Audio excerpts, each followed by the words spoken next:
Welcome back to Project Chana Power Hour. Each week we get together to learn and strengthen ourselves in our special mitzvahs of Kashrus, Shabbos, and Taras HaMishpacha, as well as other halachas that are pertinent to women.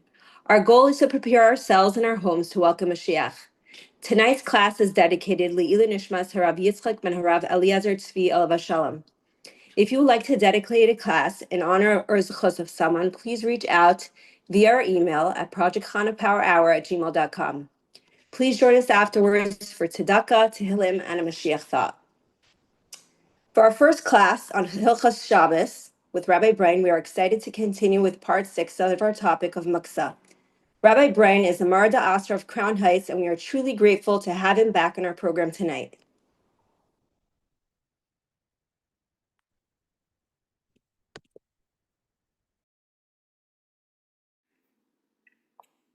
Okay, so following from last week's shir, we're continuing. We're up to our 6th shir. I believe it's number 6, where we're addressing the halachas of Muktzah. And I request from all the listeners to ignore the background noise that we have over here. For some reason, it's larger noise than normal. I can't control that noise off the street.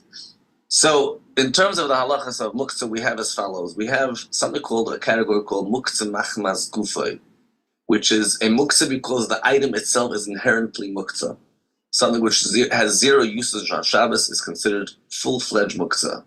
Anything which is inedible on Shabbos, like raw pasta, raw lentils, beans, raw potato, flour, dough, all these things are absolute muktzah. Absolute muktzah means you cannot move them in any way, shape, or form, whether you want to do something with it, whether you need a place, etc.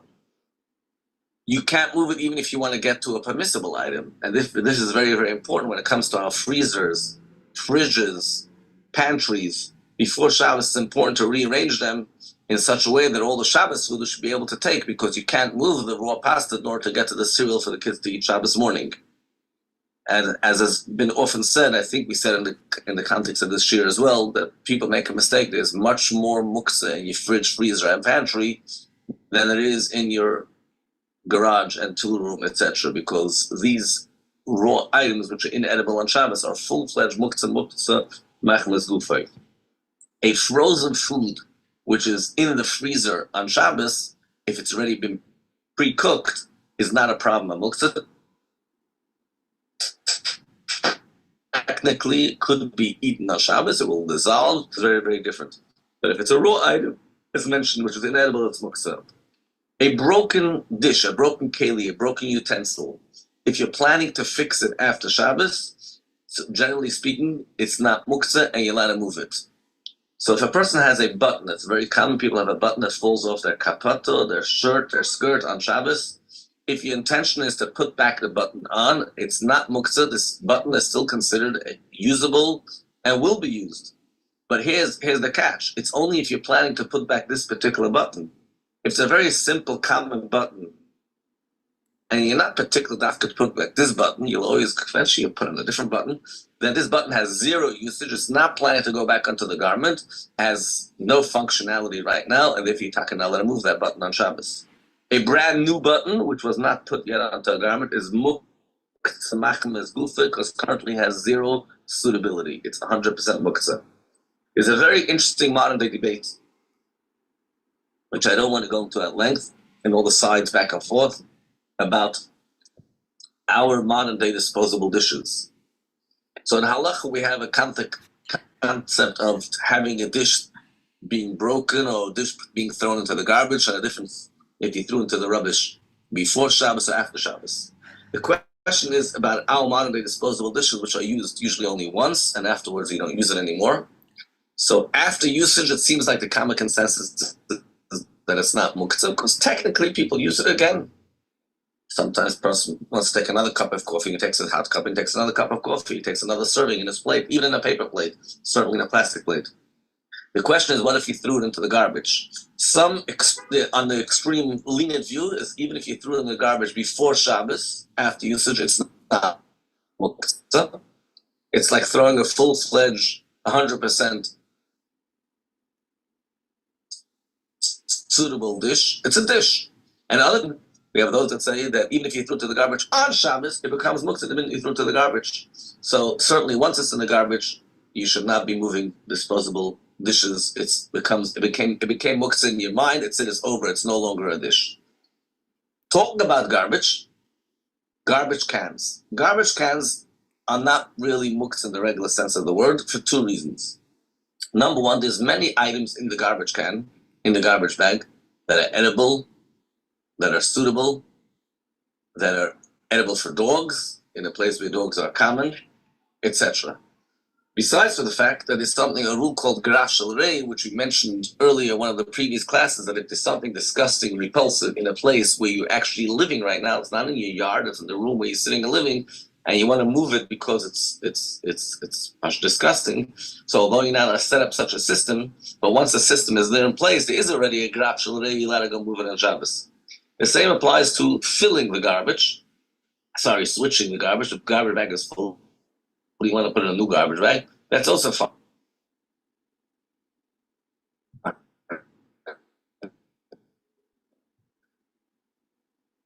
The bag is because you want to put in more garbage. It's always better to do it with your foot. Some people do it with their foot, even during the week, for sanitary reasons, or they use gloves. The advantage of pushing with your foot on Shabbos is because you might end up pushing real muktzah. There's a bunch of stuff on the garbage. Muktzah, non-muktzah, there's a mix there. There's even full-fledged red edible food sometimes in the garbage. So push it with your foot, so there won't be any shalos of muktzah, because we mentioned this many times. With your body, there's no problem of muktzah. That is in terms of garbage. Let's move on to the other category called klisha malachta le'isr. We mentioned this a few times in the past. Klisha malachta le'isr is not a full-fledged muktzah. It's something which is a proper dish. It has usage. It so happens to be that its primary usage is for forbidden stuff.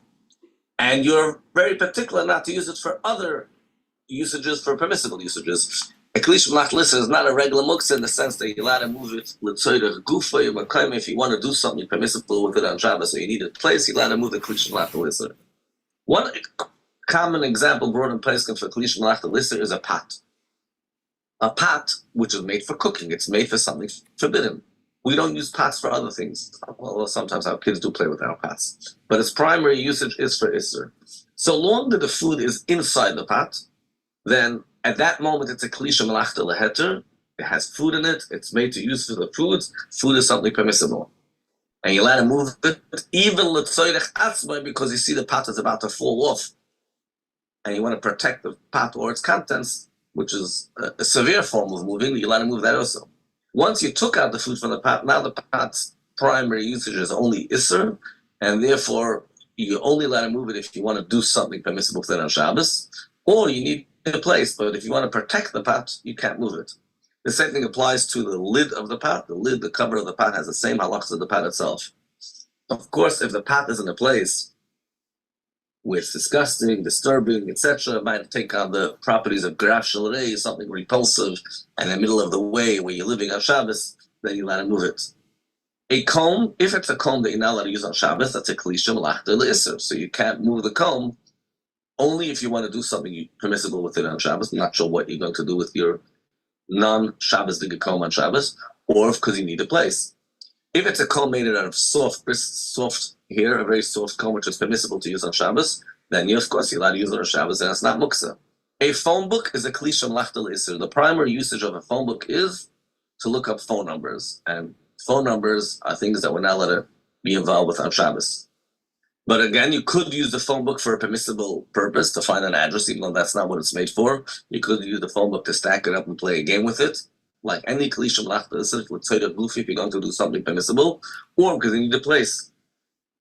Business literature, catalogs, advertisements, all those things are klisha malachta le'isr. The shtori had yotis, you're not allowed to read them on Shabbos, and it takes on the properties of this type of muktzah of klisha malachta le'isr. Again, only permissible to move l'tzedek gufay or mekaymay, to do something permissible, or if you need a place. A wallet. Now, I'm talking about a wallet which has no money in it, because money is muktzah machmas gufay, is a full-fledged muktzah, and the minute there's money in the wallet, we haven't learned these halachas yet, but we're going to Mitzvah learning there's something called basas l'davar ha'asr. Might have touched on it. So if the wallet is made for money, the wallet assumes the property of the money, and the wallet is full-fledged muktzah. But I'm talking about a wallet which has no money in it. It's an empty wallet. But what's the primary usage of a wallet? For money. So its purpose is for something which is malachta le'isr. and therefore you can't move it only for the gufay or mekayim. A needle means a needle that has a hole in it. If the hole broken, the needle has zero functionality. It's muktzah machmas gufa. It can't be moved for any purpose whatsoever. If it has a hole in it, you could sew it. It has purposes. Then you let it move it again. If you're going to do something permissible, or if you need a place. Scissors, also klisha malachmas, same rules. But sometimes people have a pocket knife, and the pocket knife is attached with a scissor and other knives there, and you want to move the pocket knife, and together with moving the pocket knife, the scissor will also be moved. That's fine. That doesn't bother us. A ruler is klisha malachta l'isur because the primary function of a ruler is to measure, and measuring is forbidden on Shabbos. So you cannot move a ruler only if you're going to be doing something permissible with it on Shabbos, or because you need a place. A lichter, a candelabra. So I'm not talking about when the candles are lit, which is a whole different level of muktzah. I'm talking about when there's no candles there anymore. The lichter, the lichter per se on its own is no candles, no nothing is a klisha malachta l'isur. Some people argue, and we mentioned this a few weeks ago, the whole principle of klisha malachta l'isur, that you're allowed to move the tzara gufay mekaymai, is where there's a possibility to use it for something else. If there's no other function that you technically use it, they're not allowed to even move it l'tzarich mekaymai for the place. We mentioned this argument, there's arguments back and forth both ways. A lichter technically has no other usage other than for candles, and then there's an argument that you can't even move it to the place, even if wasn't lit on Shabbos. There's definitely room to be machmer like that. I want to discuss the topic of watches, and there's so many different types of watches. I'm going to go through bit by bit. Please bear with me. So there's clocks, large clocks. Clocks are made for something usher. It's made to measure the time, and you're not allowed to measure on Shabbos. That's called klisha malachta l'isur. I know it sounds strange, but that's what a clock is called. It's actually mentioned in halacha. So you're not allowed to move a clock only if you're going to be using it for something permissible or because you need a place. A small watch, which you carry on your hand, is so different because that's the type of ornament. And since it's an ornament, it's a klisha malachta l'heter. It's made to make you look good. Tachshitim. The problem, however, is if the clock is not working. If the clock is not working, then it doesn't serve a function. And people don't wear watches when they don't work, unless it's a gold watch. The gold watch people often wear even when it's not working because it looks nice. So in a gold watch, you can carry it on Shabbos even when it's not working. It's not considered muktzah. A regular watch, if it's not working, is considered klisha malachta l'isur. Now, before we get to that, what about the battery? Well, the battery is secondary, and the battery is tuffle to the actual keli. The keli is the watch itself. The watch is a tachshit, is an ornament, and I'm not worried about the battery. We are not addressing carrying on Shabbos. That's a whole different discussion. According to most poskim, you're not allowed to carry on Shabbos, and that includes also watches. It's not considered a beged. It's not a garment. Garments are not something you put around your wrist. The only thing that watch might be considered as a tachshit, is an ornament. Some people are machmer, they don't wear jewelry on Shabbos, but those who haven't taken on this chumrah, which is pretty common, people wear jewelry on Shabbos. So if we talk about a watch could be considered jewelry, but in this context, it's a bit more serious. It's only if it's really jewelry. The fact that you like the watch that you got in some park, a simple, plain leather band, plastic, ribbon, watch, that doesn't make it a jewelry. It has to be really jewelry in the regular sense. So we were talking now about only in the context of muktzah. So in order to get muktzah, not a malachta l'isur, if it's something that you're wearing in your hand, like a type of jewelry, then it wouldn't be muktzah. But when it comes to carrying, that's a whole different story. Wearing a watch on Shabbos is a form, if watches are muktzah, putting them on could be muktzah also. So I want to go through a few examples of watches. Electric watches, a lot of modern day watches, its main purpose is to show the time. But it also has an internal computer. That doesn't make it muktzah. Whatever the problem, however, is that people often press on some of the buttons because they want to see different information, they want to turn on the light. So it's not a good idea to wear it on Shabbos because you might end up pressing one of the buttons. Some people put a sticker on the button, they put it on their second, not on the regular hand, to remember not to press any of those other buttons. But the fact that it has other buttons, it's not just plain a watch, doesn't make it any more muktzah klisha malachta l'heter. A watch that shows you the temperature depends. If by putting it on, it actually shows you the temperature, the very fact that you put it on, so that's a problem because you're activating a sensor by moving your hand. If you have to press the button, that's not a problem. Just don't press the button. Just make sure you don't press. And as mentioned, it might be a good idea either not to wear it or to put a sticker or to put it on a different head to remember not to press the buttons on Shabbos. A watch that shines in the dark, so it depends. There's different types of, there's something which is photoluminescence, which is not a problem, just naturally gives off light. But if you walk into a dark place, it turns on light, that's a problem. You can't wear it because you're going to be walking into dark places. A self-winding watch. A self-winding watch, every hand movement that you do affects the system. So therefore, you really shouldn't be wearing that on Shabbos. There's room for leniency. Everything has room for leniency. Some people say you're allowed to even wind a watch on Shabbos, although that's not the accepted opinion over here. You're not winding. It's indirect. It's not your intention. However, if you took it off from your hand, it's not on your hand. When it's on your hand, it's naturally happening. And now you're going to be putting it on Shabbos, especially if we're talking now about the watch already stopped working or the watch is not sufficiently charged. No, then you're not allowed to put this on Shabbos if it's a self-winding watch because it will be winding and you're putting it on, you're causing that to happen. A solar watch has the same problem because you're going to go into a place of light is actually going to make it charge and wind on Shabbos. A kinetic watch is the most serious one because every movement that you do actually produces electricity, especially if it has a digital display or goes into slow down mode, eco-friendly watch, slow down mode, and every time you go into a place of light, it gets back on. That you're actually causing all that electric to be activated on Shabbos. You're not allowed to wear this on Shabbos. Apple Watches, Fitbits, those kind of watches, every movement that you do has so many functions. It measures your steps, it measures, it monitors your heart, all digital displays, all those stuff, you can't wear that on Shabbos. Now, sometimes people wear this watch during the week, and they remember on Shabbos came in, they're remembering they're wearing this watch. Now, it's a good idea to think about a method that we shouldn't come to such a problem of coming into Shabbos with this watch on. Whether before live benching you're supposed to empty your pockets, you also should maybe empty your hands. They say, I don't know which God of Yisrael said that the habit of biting your nails or pulling your hair is not a good habit, even during the week. Why? Because people do it during the week end up doing it on Shabbos without remembering. So Apple Watches, Fitbits, think about this carefully. If this could chas v'shalom cause you a problem, you might end up wearing it on Shabbos. If, however, somebody came into Shabbos and noticed he's wearing this watch, he has to take it off because every movement he's going to be doing is being Michal Shabbos. The best way to do this is to open the buckle and let it fall. Hopefully it's not going to break. You definitely can't continue walking with such a watch. There is a minig of Chassidim and Shemaisa. Chassidim have a minig, they don't wear a watch at all on Shabbos and on Yom Tov also. So covered respect for Shabbos. The Rebbe commented about this minig. The Friedige Rebbe asked people all to give him their watches. On Yom Tov, it's nothing to do with carrying. As far as I know, this minig is mainly accepted amongst the men.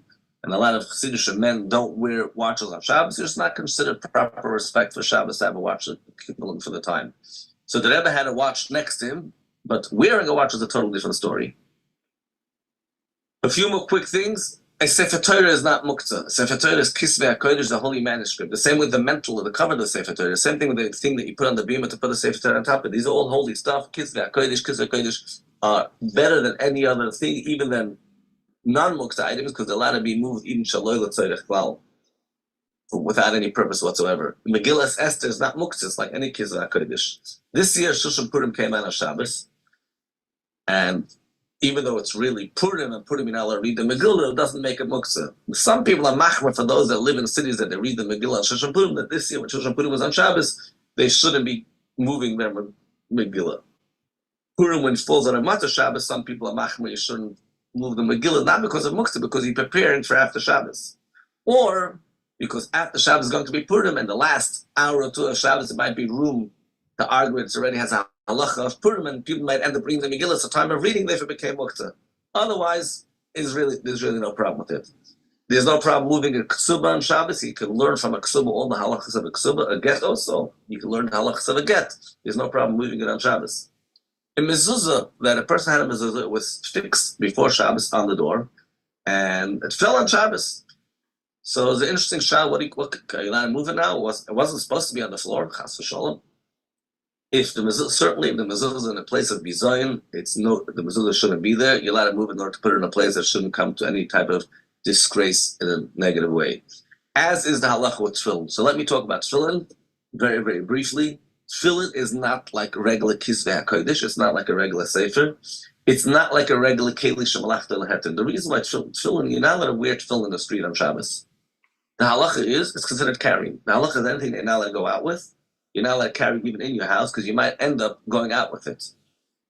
It's an important halacha to know. Even those who would say you're allowed to wear your tefillin in your house, but since it's made for a mitzvah, the purpose of tefillin is to wear it for the mitzvah. Shabbos, you're not allowed to wear tefillin. So Shabbos, its primary purpose is wearing it, and you can't wear it on Shabbos. So it doesn't assume the status of a keli shemalachta leheter. The halach is with tefillin, you can't move tefillin. It has a din of a kli shemalachta leisa, which means you can't move tefillin l'tzoyrech atzmai, to protect the tefillin. You want to hide the tefillin, no one should steal the tefillin. There's a lot of ganavim there. They're Jewish ganavim. You don't want them to disgrace the tefillin. No, you can't do that. You can't move tefillin l'tzoyrech atzmai. You're allowed to move it l'tzoyrech gufa, to do something permissible with it, or l'tzoyrech mekayim, because you need a place. What could be considered tzorech gufa? What could you do with tefillin? I want to move it for a different kosher, permissible Shabbos purpose. So the example is sheyishmeru min hamazikin.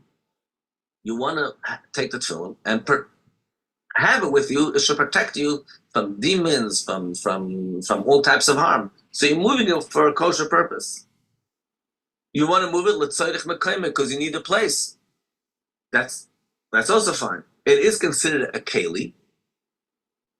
And apia Allah, if somebody carries it on Shabbos, although you're not allowed to carry a Shabbos in the streets, it's considered as though he wore a garment, so it's not mamash chayiv. So it is considered a keli. It's a keli, however, which is primary usage of spacer, and if you're using it for heter, it'll be okay. There's all kind of halachas about somebody that had with him tefillin when it came Shabbos, he was wearing tefillin, but that is more connected with carrying, which is not our topic, and that's more connected with women. We'll stop right here, and let's continue the following week.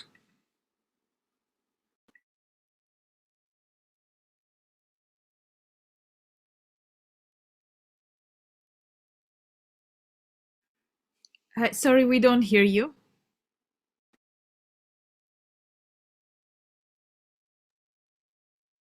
Thank you. Thank you so much, Rabbi Braun. I'm sorry about that. We just want to remind everyone that if you have any questions on the shiurim that you're listening to, you can email Project Chana Power Hour at gmail.com, and we'll be happy to incorporate them in our future shiurim. For our next class, we are excited to introduce a new series on the halachas of Peru Urevu with Rabbi Tuvia Kasimov. Rabbi Kasimov is a Rav in Crown Heights, and he dedicates his time to answer questions in the area of Taras and Mishpacha. We are grateful that he is able to be part of our program. Thank you so much, Rabbi Kasimov.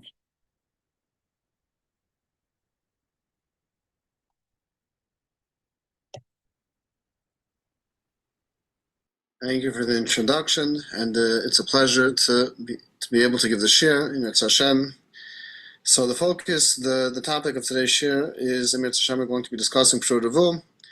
There's a few questions which were posed, and I actually believe it's mamish b'hashgacha pratis. Before the shir, I received a phone call today asking Pasha to somebody called, and they were asking what exactly is the hagdara of Peru Urevu.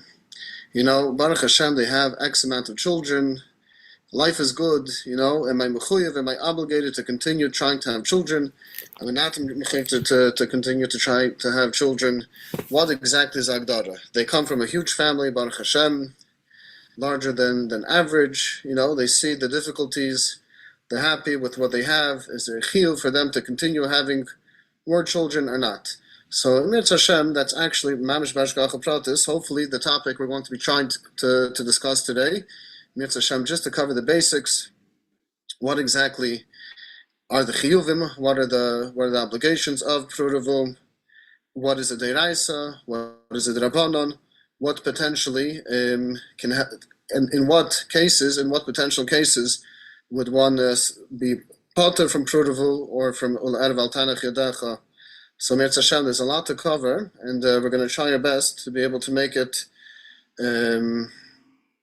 in the amount of time that we have, and whatever we're not able to make it through today, but as Hashem Yisbarich, we will try to continue with the next year to try to give more clarity when it comes to this mitzvah. And on top of everything that we see in the Shulchan Aruch and the Gemaras and the Rishonim, there's so much from the Rebbe on this topic. It's a yam. There's a lot to discuss. So as Hashem Yisbarich, we will start and we will try our best to cover as much as we could. So Prudivul is something that definitely people that are learning about, they know about, they hear about. But the question is, what exactly does Prudivul mean? So let's start with the basics. What exactly is the Haggadah? How do we quantify the mitzvah of Prudivul, the fulfillment of Prudivul? So we have a machlekes in the Mishnayos, but the famous machlekes is between Beis Shammai and Beis Hillel. How many children does one need to have in order to fulfill the mitzvah of Prudivul? We know the halach is always like Beis Hillel. Ad kedei kach, the Gemara tells us that Beis Shammai b'malkum Beis Hillel ain't a Mishnah that any time there's a machlekes between Beis Shammai and Beis Hillel, that Beis Shammai ain't a Mishnah. We're not mischashev. We do not follow at all the opinion of Beis Shammai, and we always follow the opinion of Beis Hillel. So holds true when it comes to the machlekes of how many children does one need to have when it comes to fulfilling the mitzvah of Prudivul. And Beis Hillel says that one needs to have a ben ubas. One needs to have a boy and a girl in order to fulfill the mitzvah mid'iraisa min ha'torah of Prudivul. So meaning to say as follows: if a person has a son and a daughter, min ha'torah, they have fulfilled their obligation of Prudivul. That is it. Now, if that's the case, one may ask themselves, okay, that's very, very nice. If that's the mitzvah of Prudivul, so what's this whole akpada? What are all the Rebbe Sichos discussing? What do we see around us in our communities? The inyan of having large mishpachas, what exactly is that? Where does that come from? So once one has fulfilled the mitzvah of Prudivul, which is mid'iraisa, it doesn't stop there. There's a continuation, there's a hemshech of the mitzvah of l'shavas yitzara, of ula'erev al tanach yadecha. There's still a mitzvah midrabanan to continue having children, to continue populating the world with more yidden. So that is a hefty discussion. How exactly do you fulfill this mitzvah? What is the shir of this mitzvah? But the mitzvah is still continuous. In order to fulfill the mitzvah mid'iraisa, it's ben ubas, but it doesn't stop there. There's a hamshech, there's a continuation to continue having children. It says that ula'erev al tanach yadecha, once you get older, don't stop. You had children, bi'aldusai. The Gemara tells us if somebody had children when they were younger, he should still continue, and he will have children when they are older. And the continuation midrabanan is mechayiv the person, obligates the person to continue having children. That is called ula'erev al tanach yadecha, which is really the mitzvah of the Shabbos. It's midrabanan to continue having children. There's a lot of what to be said on this, especially the way the Rebbe learns the Haggadah, the understanding of this mitzvah, that really it's a continuation of the fulfillment of the mitzvahs asim in a Torah Prudivul, which in Mirz Hashem are going to get to it. The question is, how do you quantify this obligation? When it comes to Prudivul, it's crystal clear. It's ben ubas. Very, very straightforward. You open up a Shulchan Aruch, you see in Siman Aleph in Even Ezer, it's quoted to have a son and a daughter. It's crystal clear. We know how to quantify Prudivul. The question now is, what is the obligation, what is the chiyuv on a person in order to continue having more children? How far does it take? How far do we take it? Do you have to have children until you fill up your 15, 16, 17, 18 children? How far do we take it? How do we quantify? How do we understand this mitzvah? So that is where a lot of where I, at least on my end, and I'm sure many other Rabbanim can share the same feeling, that you see that there's a lot of confusion when it comes to this question. So the answer is, I always like to joke that if anybody's taking a test in their smicha or whatever it is, or any test when it comes to halacha, if you answer it's a machlekes, you answered already halfway correct, because it is a machlekes. So too over here there is a machlekes. Most of the times it's going to be a machlekes, and so too over here it is a machlekes. It is there are different opinions of what exactly. How do you view the mitzvah of ul'erev al tanach yadecha, or the mitzvah of Shabbos, to continue having children? How far do we take it? So we have the famous opinion of the Beis Shmuel. So in the Shulchan Aruch and the Nissan Kalim, they bring one opinion. One opinion says that you're obligated to continue having children on the exact same level as if you're obligated to be Mekayim Prudivul. So let's explain that a little bit. Let's try to understand what exactly is this shitta, this opinion saying. There's a famous Rambam, which is quoted in the beginning of Avnei Ezer. The Rambam tells us how exactly is a person obligated to fulfill this mitzvah. Let's start with Prudavu. Is a person obligated right away to stop at no cost? You have to jump 100%. You have to do whatever you could to be able to be Mekayim Prudavu immediately at the first opportunity. There's no resting. You can't take care of yourself. You have to go. It's a mitzvahs esem in a Torah. It's a deiraisa. You have to drop everything and fully focus on Prudavu. So the Rambam writes that when it comes to the mitzvah Prudavu, there's a chiyuv, there's an obligation of livel b'chol eina v'eina. A person has to use out every single opportunity that they could in order to fulfill the mitzvah of Prudavu. Now, are there certain medical conditions that would give a person a ptur or allow a person to wait a little bit? That's for a different discussion. Now we're just talking in the way it is in a perfect system when everyone is healthy, everything is okay. We're talking about in such a scenario when there's no minias veikuvim, begashmias, beruchnias, mental health, which are extremely important factors when it comes to answering shilas in this field. It's extremely important to take in a person's medical begashmias, how they're doing, and at what cost and what length do they need to go to have children, or mentally, emotionally. These are very, very important factors, which we, Emir Hashem, will be dealing with next week, which is very important to discuss. To make sure that everybody has clarity, no matter where they're holding in life, whatever life throws at them, so to speak, will be able to that they should also understand what their personal obligation is. But here we're talking in a case where Baruch Hashem, let's say everything is there's nothing holding back. So the Rambam says that a person has the obligation to livel b'chol eina v'eina. They're obligated to every single opportunity to try to have children. They must take that opportunity and try.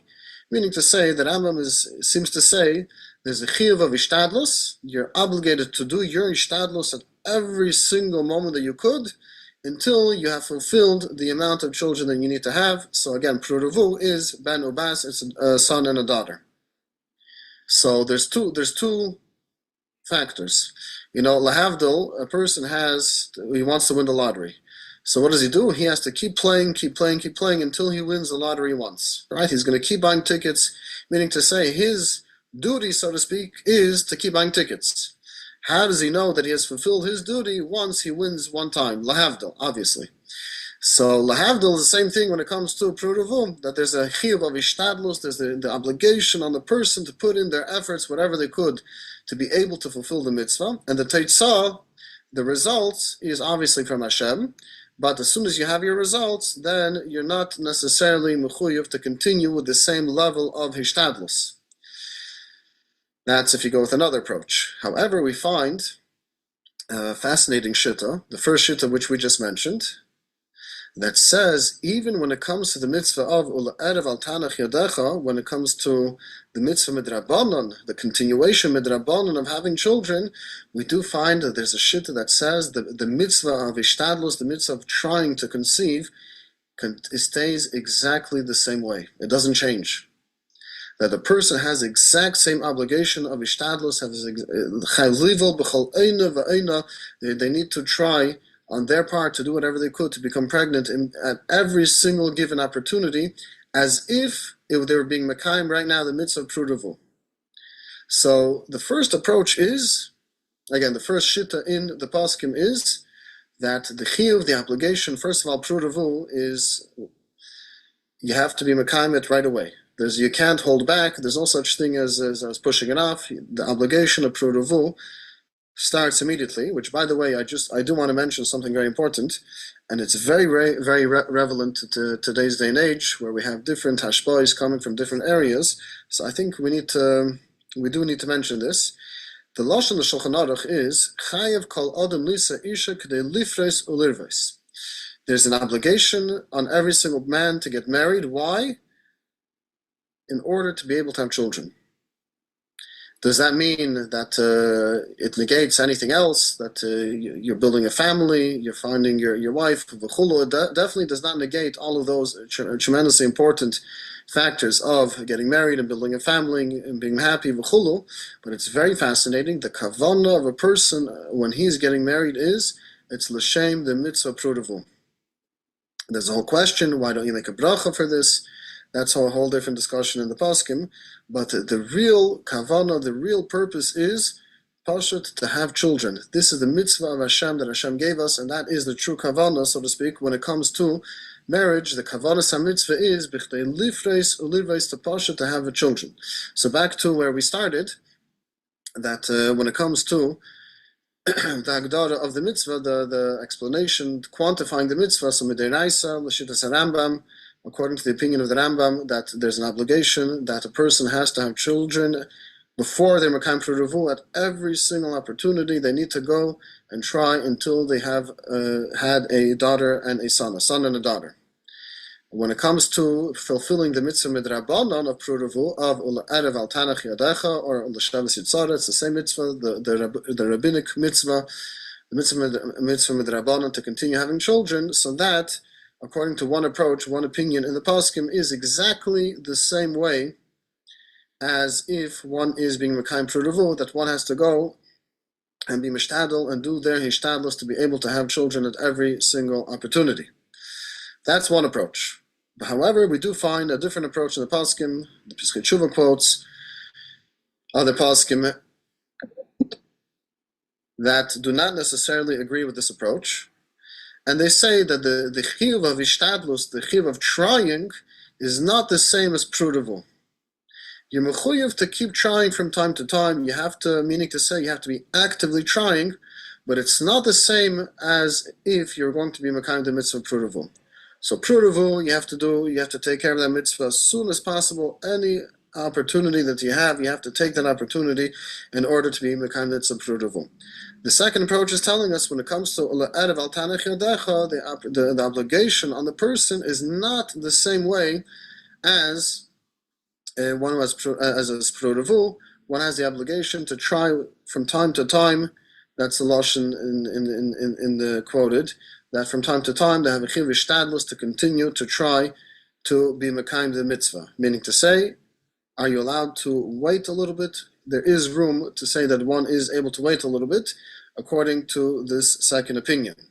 So that's very, very important, right? There's a tremendous difference between opinion Aleph and opinion Beis. Opinion Aleph, again, it's the same thing. You have to keep pushing and keep trying at every single opportunity to be able to have children, even after you fulfill prudavu. And the second opinion says that no, you have to keep trying from time to time. It's not in the same level, so to speak, as when it comes to a mitzvah's asmin atayra of prudavu. It's midrabanan, it's erev al tanach yadecha. There is more room, so to speak, to rest, so to speak. So one of the questions which was asked to discuss is, at what point, how far, at what circumstances would one need to try all options to be able to have children?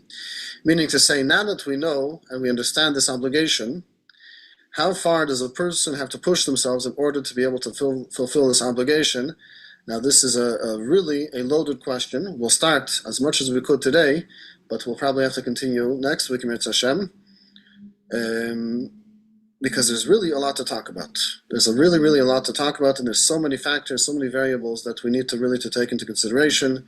And obviously, every single case is very, very sensitive. You have to really think about the person, you have to think about the situation, because there's many factors which people may be going through. So, for example, let's start with somebody who is having, we're going to get to, Mirz Hashem, the discussion of medical. If somebody's having medical challenges in order to be able to have children, which is a very, very sensitive topic, and it needs to be handled properly with care. That is, Mirz Hashem, we're probably going to discuss that next week, but for this week, we'll just touch upon a little bit the factors of how much does one have to push themselves when they are not fully capable of being able to handle it mentally, physically, or other factors. So before we get to the actual mental or physical factors, we'll start off with something with a slightly easier factor that we need to discuss. Somebody took a hit in business. Parnasa is not the same way that it used to be. Does that affect their obligation of fulfilling prudavu? or the mitzvah of Ul Erval Tanach Yadecha, the mitzvah midrabanan to continue to have children? So that's a famous question. It's something which was addressed by Rabbi Moshe Feinstein, the Igros Moshe. It was a question that was posed to him. And he actually said that when it comes to monetary factors, those are not legitimate factors, so to speak, when it comes to Peru. Now that sounds very harsh. How can you say such a thing? A person is platzing, they're not able to make ends meet, and you're saying have more children, have more children. So this is something which needs to be discussed. This is something that that people are definitely. There are people who are going through this, who are asking this question. V'haraya, the Igros Moshe had to deal with it, meaning to say he had to answer it. He had to. His psak is that when it comes to, if it's purely a financial consideration, so when it comes to Pruruvu, he says that this is not considered a consideration that one should stop having children due to this factor. Now we know from the Rebbe said, you can see the sichas, that it's adrabah. Really, if you look at it from a real Torah perspective, the Eibush is with you. The Eibush gave you a mitzvah of Pruruvu, the Eibush gave you a mitzvah of Erval Tanach Yadecha. You're not on your own. It's not about you having more children, it's not about you, it's not about how a person is looking at themselves or their life that they're thinking about. Rather, the reality is you are being mekayim the Ritzainu Shel Kadosh Baruch Hu, you're being mekayim the will of Hashem. And if that's the case, Hashem certainly opens up new tzineris, new channels, new pathways for parnasa to be able to come. Every single child brings with that child comes a new channel for parnasa to be able to come to you, so that you should be able to take care of this child. So meaning to say, so the Moshe was taking it from a milamata l'mayla perspective. He was saying, if a person cannot physically afford to have more children, so he says, it's okay, there's an easy solution. You can take a new job, you can take more responsibilities financially, you can there are other eitzes, which again, this is something which needs to be discussed case by case, because sometimes if it comes to the mental health, on the expense of mental health of the wife, not necessarily would we say such a thing, but again, no piskei halachos are coming from the shir, it's just discussing the different musagim to be able to understand them properly. But when it comes to the Rebbe's approach, if you look from the lenses of Torah, the Torah is telling us that in reality it's only going to bring more, and it's only going to help the Gashmis to be able to continue having children. So we are running out of time. So Mirz Hashem, next week we will continue more on this topic. It's an extremely important topic, and Be'ez Hashem Yisbarich, we will give it the proper give it the proper time and address it accordingly. Mirz Hashem. Thank you so much, Rabbi Kasimov. For our next class on Kashrus, we'll be adding an additional bonus class to our series of the Kosher Consumer's Practical Shopper's Guide. In this series, we focus on different aspects of being a knowledgeable consumer. When we have knowledge, we can use it to uphold proper Kashrus standards in our homes. We are grateful to have Rabbi Zibell back on our program. Rabbi Zibell is a Kashrus administrator at the RCF, Rabbinate of Central Florida, and delivers classes to the general public on various kashrus topics. He's also highly active in answering consumers' kashrus questions on a daily basis. Rabbi Zibell is known for his practical grasp and application of kashrus knowledge, as well as his clear way of explaining halachic matters. Thank you very much for being here tonight. Thank you very much for having me, and a good evening. So we thought we were going to be over with the practical kosher shopper's guide, but many questions came in, and we realized also some aspects maybe to be a little bit more clarified.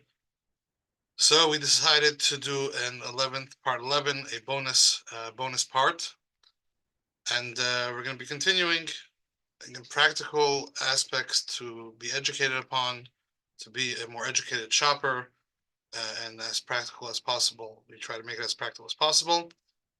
So last week we touched upon various lists that exist out there, whether it's lists that are telling you a product is Pas Yisrael, whether it's lists telling you certain products from another country is certified kosher by a reliable hashgacha, but there's no hashgacha on the actual product.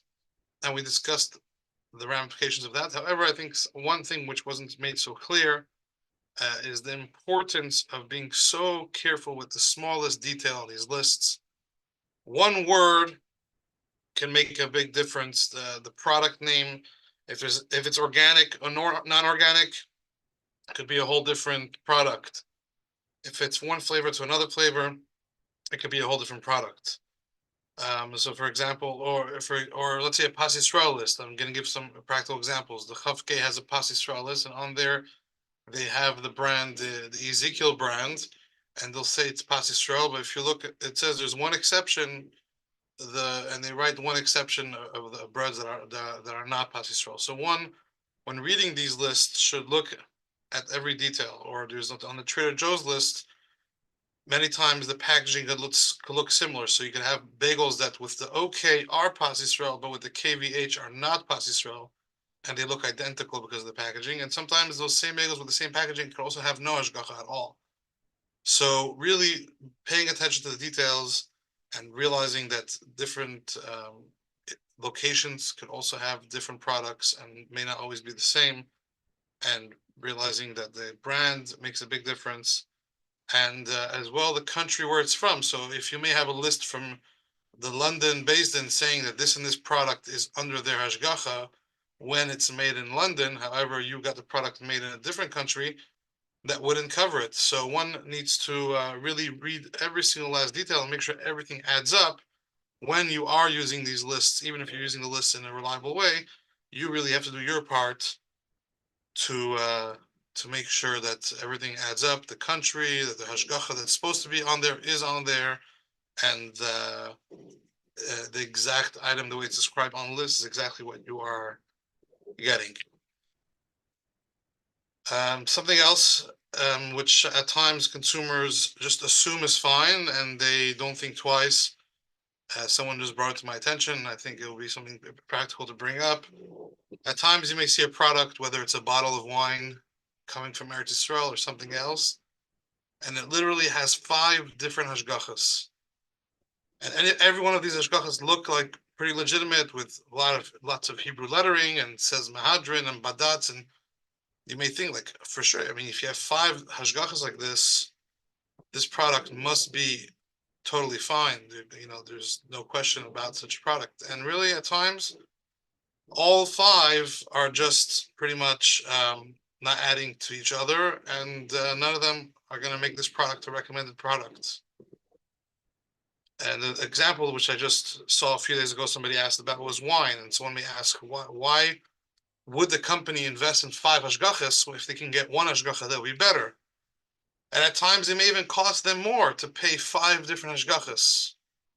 So would it be worth it for them to pay more for hashgachas and ultimately not have the best hashgacha? So the answer, yes, many times it may be worth it for them, because although they may have to pay more for the hashgacha fee, but because they're using those hashgachas, they have a lot more freedom. They don't have to have as many mashgichim. They don't have to pay as much of a high pay for professional mashgichim. They may be able to have less restrictions on which vineyards they can use and how they can produce the wine, and what kind of workers they can be considered allowed to touch wine, what's considered Shemer Shabbos and a firm worker, and so on. There's going to be so many implications that could be affected by the hashgacha's policies, that the wine company may be ready to pay a little bit more and have a few hashgachas, but those few hashgachas are totally going to give them more freedom, and they'll end up being able to produce more wine at cheaper costs. So really, in the long run, it will end up being worth it for them. So that many times is the case.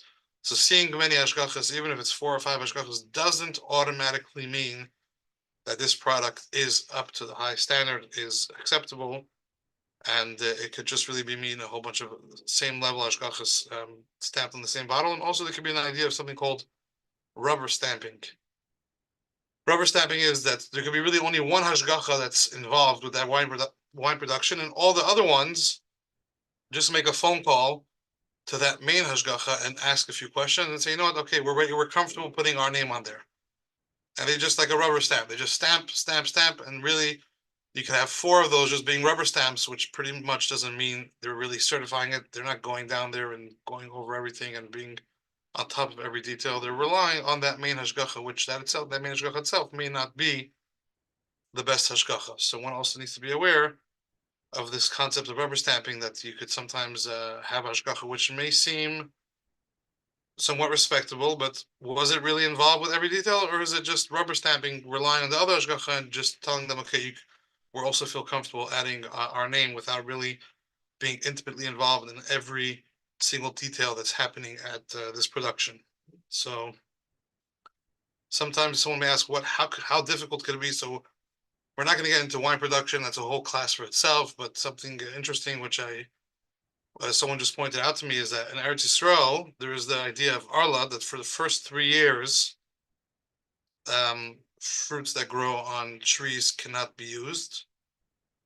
And at times, many times, these vineyards, which are growing grapes in order to be used for the wine, may do things like may graft a branch, may cut a branch off and replant it fully.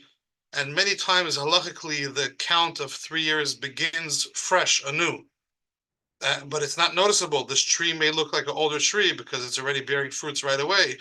And it could be, if it was just planted, how could it be bearing fruits? But really, if it's a tree that was a branch that was cut off of an older tree and then newly replanted, the 3 years need to be counted all anew. So, and when you have thousands and thousands of little vineyards and trees within the vineyards, and keeping track of what the farmers did and how they did it, that itself is a huge task. It needs to have competent mashgichim, competent system that's keeping track with tagging each tree and having a way to really keep track of every single last thing. And unless you have a very solid hashgacha with a very solid system, these things could many times fall through the cracks or not be taken care of properly or enforced properly. And that's just one detail, let's say, of wines coming from Eretz Yisrael, where there could be such complications. Coming from Shavuos and speaking to many different consumers, there seems to be a confusion when it comes to 6-hour cheese. So I just want to very briefly to touch on the subject. Could be, again, a subject on its own, and getting into all the details on its own. But very briefly speaking, the mainstream approach to a cheese requiring a 6-hour wait is a cheese that was aged 6 months. That the 6 months of aging develops a certain harder texture, which lodges pieces of cheese in between the teeth. In addition, it also develops a stronger flavor and fattiness that lingers longer in the mouth, and therefore we need to wait 6 months for such cheeses. And there is this, for some reason, I've heard this over and over from many consumers that said, today, no, there's no such thing as a real 6-hour cheese. And this is not correct. There are many 6-hour cheeses out there. So I'm not sure where this comes from. There's various theories where this could be coming from. One idea could be, someone told me, I remember speaking 30 years ago, I spoke to this and this Rav, and he told me there's no such thing as 6-hour cheese these days. So I said, 30 years ago, probably there was not, maybe in Crown Heights, 30 years ago, there was maybe one cheese, the Parmesan cheese. They say maybe there's one cheese, the Parmesan cheese, nothing else. Because back then, the production of kosher cheese was very low, a very, very basic scale. And they had American cheese and maybe some mozzarella cheese. And there was not, there's all these different fancy cheeses, first of all, being imported from Europe and France and all over. And even within America, there weren't companies that were making fancy cheeses. Like now you have a company called The Cheese Guy, which is making a whole bunch of cheeses, which are 6-hour cheeses. So today, the cheese market and the cheese industry is much, much more active and has many, many cheeses that are 100% straight up 6-hour cheeses. So we need to be aware of that and to know that. One of those cheeses, the basic one, which we mentioned, is Parmesan. And even if it's powdered Parmesan, and the little bottles of Parmesan that are powdered, unless it clearly says on the bottle not aged, which sometimes there is something like that available, but most of the time it doesn't say that. Most of the time it's regular aged Parmesan cheese, usually aged at least 6 months, usually on average about 10 months. This is a 6-hour cheese, and if someone sprinkled some Parmesan on their salad or on their pizza or whatever else they did, they now would need to wait 6 hours before eating meat. And Halacha does mention an opinion called of the Yad Yehuda that if the cheese is melted and mixed with other foods, one does not have to wait 6 hours. However, this is not commonly accepted opinion by the Lubavitcher Rabbanim, not just the Lubavitcher Rabbanim. In general, it's not the commonly accepted opinion, although There are many that do follow that, but it's not generally accepted. So that itself would not suffice, and one needs to be aware when they're buying such products. It's not just such products. There is out there, you may buy a Caesar salad and not realize that they may have added 6-hour cheese or fettuccine alfredo, a pasta, which in the sauce there is Parmesan, or a pizza. Sometimes many places will add some Parmesan all over in different things, and they won't declare it because the Hashgacha doesn't require them to declare it, because the Hashgacha says you could rely on this opinion of the Yad Yehuda that if it's melted and mixed into other foods, you don't have to wait 6 hours. But really, you should be waiting 6 hours if you want to be following the proper approach, at least what Lubavitcher should be following. And today, for example, just today, somebody asked me, there's a certain type of cheese waffle, Brazilian food made in Miami, which is now sold in many places in New York. If you look at the ingredients, there is Parmesan as one of the ingredients, and people will eat it many times for lunch, not realizing that suddenly they will become 6-hour fleishik, even though that's a Parmesan cheese mixed with other cheeses. But according to the approach that we follow, it still would be 6 hours. So that's something to be aware of when shopping. Now, at times, there's some confusion to some designations that are made, especially when it comes to allergy warnings. Just this week, probably got about 20 concerned consumers asking about it. On the one hand, you look, it says parv, whatever it is, OUOK, parv, and then if you go on the back, it says may contain dairy or produced on equipment together with dairy, and so on and so forth, things like that. And then people right away get nervous and say, well, if it says produced on equipment that also processes dairy, or if it says may contain dairy or produced in a facility that also processes dairy, does this mean that this product was mislabeled and it's not parv really? It should be DE at least, or D. So no, that's just because it says that, there's something called an allergen warning, which they have to put. And an allergy can be even parts per million, little particles floating around. That if the equipment was not properly cleaned, and even if there's parts that are not visible to the eye that can cause somebody to have an allergic reaction, they need to declare it in order to cover themselves legally. But halachically, it would be 100% parv. So halachically, if a machinery that packages, let's say, candies, before that had candies that had milk chocolate, and there could be little powder that was left, and they washed the machinery down, so now visibly there's nothing there, the eye does not see anything. So any food which would be put down on there halachically would be considered 100% parv. We're talking about everything is being done cold. The machinery was washed down, it's clean, there's nothing visible. Halachically, this would be 100% parv, but someone which may be allergic, small microscopic particles or particles that are not seen to the eyes may be enough to flare up someone's allergic reaction, and then for them that would be harmful. So halachically, the product afterward, let's say the candies done on that same line, would be considered parv, but for the person that's allergic from that little, very minute amount, may flare up a allergic reaction. So they have to declare the allergy, but halachically it'll be 100% fine. And then you can have the other way around. Equipment that's done hot on, product that's done hot on equipment. If you want to take, for example, almond milk, and previously there was hot milk process on that equipment. So luckily this equipment is 100% milchik now. And this company went and did a cleaning which satisfies as well the allergies. They cleaned it 100% and flushed it out and tested it, and there's nothing that remains for the allergies, nothing that remains. But halachically, since it was used with heat, the equipment absorbed. Halachically, this is still considered milchik, even though for allergy concerns it would not be.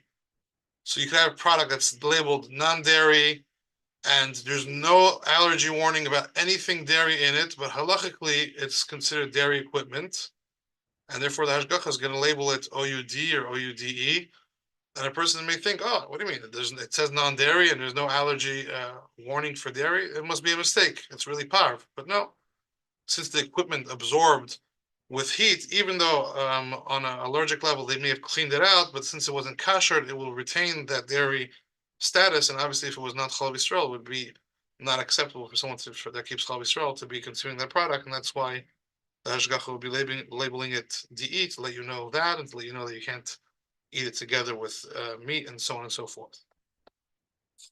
Another thing which is practical for consumers these days is there was a lot of struggle coming when it came to eggs, egg prices going up, egg shortages, and a lot of people started using other avenues to get eggs, whether it was growing, having their own eggs with chickens in their backyard, or going to farms or roadside stands or farmers market to get eggs.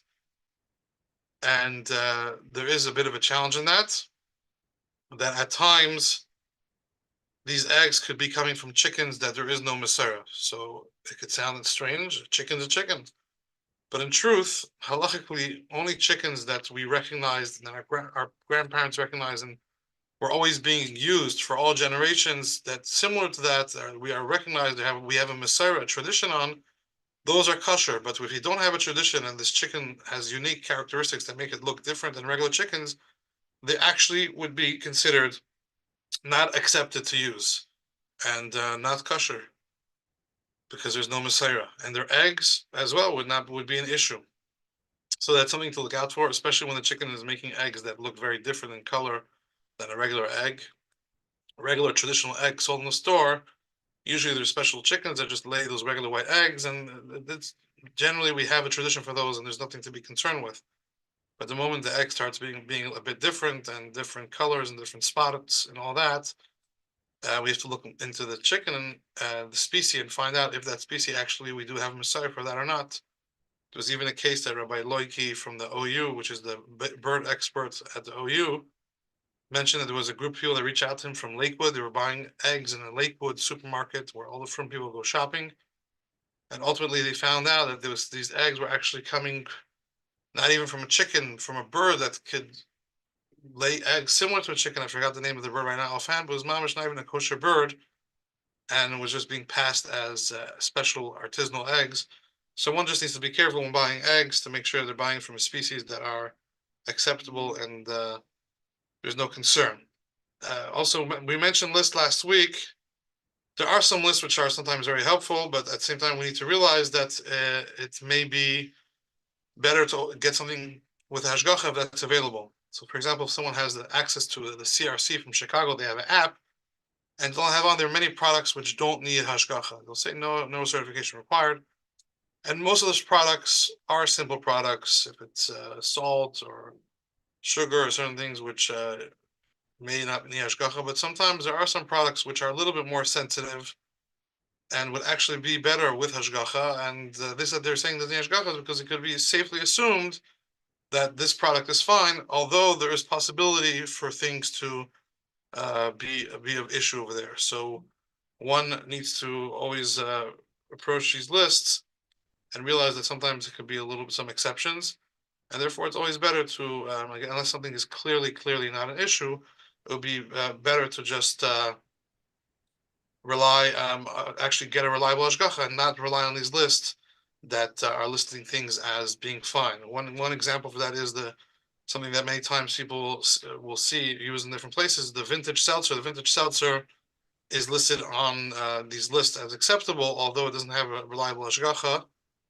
The flavored one, at least, would need a reliable hashgacha, doesn't have one because somebody visited the factory and saw when they visited that it was fine. But that could change any moment. Any moment, the company can start using a new flavor, and they don't have to answer to anybody except for that not reliable hashgacha, which we can't rely on that things are actually going to change. So just because a little bit basic research was done, it doesn't mean now suddenly the product is going to be really to the highest standard, and things could really change at any point, and no one will know and will not be updated until the next visit that may happen another year from now. And between that time, there's going to be possible issues that can come up. Just to mention a few more very quick things. I think we're almost running out of time. There is very common for people to be these days to be doing home businesses, all types of different things in their homes, whether it's sourdough breads or different Dubai chocolates or all types of other things. Home businesses need a reliable hashgacha, and it's not acceptable for someone that's keeping proper kashrus to be buying things from home businesses. even if you know the person and you know them well, the moment it becomes a business, there's an accepted tradition that it must be and minhag, and even brought within halacha, that there must be hashgacha involved, since there's monetary things involved, and it must be with reliable hashgacha, and one should not be buying from such home businesses.